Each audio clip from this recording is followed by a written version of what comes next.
This program has been brought to you by Alpine Bank. Dedication you can count on and experience you can trust. Alpine Bank, member FDIC. Thanks for watching Durango TV News. I'm Deborah Uroda, sitting in for Wendy Graham-Settle, who's out of town this week on a business trip. You can't tell just yet, but work has started on the $98 million construction project that eventually will connect U.S. Highway 550 on Farmington Hill to the Grandview Exchange at Three Springs.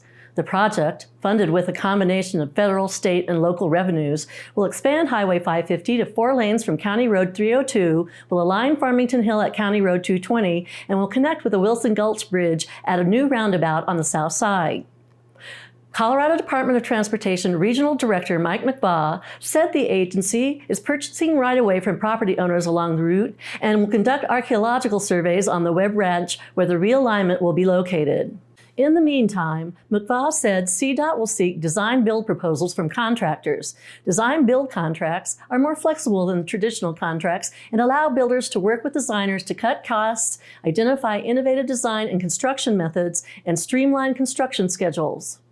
Contracts are expected to be awarded by next December.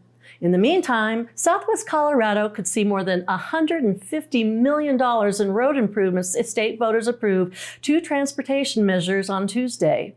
Proposition 109 would allow the state to issue up to $3.5 billion in bonds to pay for state highway improvements during the next 20 years. This measure involves no tax increase, but it will require the legislature to reallocate state revenues to pay for the bonds.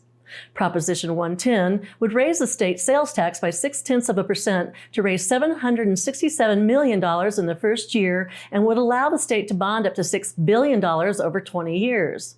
Proposition 110 also will allocate $8 billion for city and county projects statewide and $3 billion for transit, bicycle, and pedestrian projects. The sales tax would end after 20 years. The propositions eventually would allow CDOT to widen U.S. Highway 160 to 4 lanes from Durango to Bayfield and to expand Highway 550 south to 4 lanes all the way to the New Mexico border. If you'd like to know more about the Farmington Hill realignment or the transportation propositions, visit US 550-160 connectionsouth.co.dot.gov.